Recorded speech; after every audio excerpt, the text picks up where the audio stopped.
महाराष्ट्र के भूषण गवई को भारत के 52वें मुख्य न्यायाधीश के रूप में राष्ट्रपति द्रौपदी मुर्मू ने शपथ दिलाई।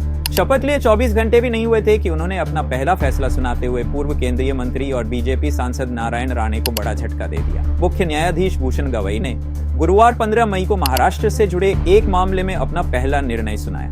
बीजेपी में एक सांसद, एक मंत्री और 2 विधायक होने की वजह से राणे परिवार को एक बड़ा राजनीतिक दबदबा माना जाता है। ऐसे में कोर्ट का पहला ही फैसला राणे परिवार के खिलाफ आने से सभी चौंक गए हैं। मुख्य न्यायाधीश भूषण गवई ने 27 साल पुराने एक मामले में अहम निर्देश देते हुए तत्कालीन राजस्व मंत्री नारायण राणे को बड़ी फटकार लगाई।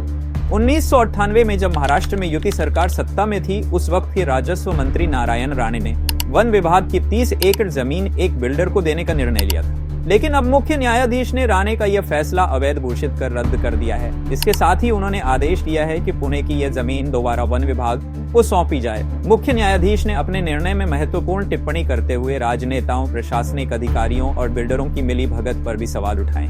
उन्होंने स्पष्ट रूप से कहा कि पुणे के कोंडवा इलाके में स्थित करोड़ों की कीमत वाली वन विभाग की 30 एकड़ जमीन को रिची रिच हाउसिंग सोसाइटी के लिए एक बिल्डर को देना गैरकानूनी है। दिलचस्प बात यह है कि इस निर्णय के समय पुरातत्व विभाग के रिकॉर्ड में भी छेड़छाड़ किए जाने का खुलासा हुआ है। तत्कालीन राजस्व मंत्री नारायण राणे ने 1998 में यह जमीन, जो कि वन विभाग की थी, एक चौहान नामक व्यक्ति को देने का निर्णय लिया था। इसके बाद चौहान ने उस 30 एकड़ जमीन पर मालिकाना हक का दावा किया और जैसे ही उसे जमीन का कब्जा मिला, उसने ये जमीन मात्र 2 करोड़ रुपए में रिची रिच सहकारी संस्था को बेच दी। इसके अलावा तत्कालीन पुणे के विभागीय आयुक्त राजीव अग्रवाल, जिलाधिकारी विजय माथनकर और उपवन संरक्षक अशोक खरसे ने कुछ ही दिनों में इस जमीन को गैर कृषि घोषित करने का प्रमाण पत्र भी दे दिया था, जिससे वहां निर्माण कार्य करना आसान हो गया।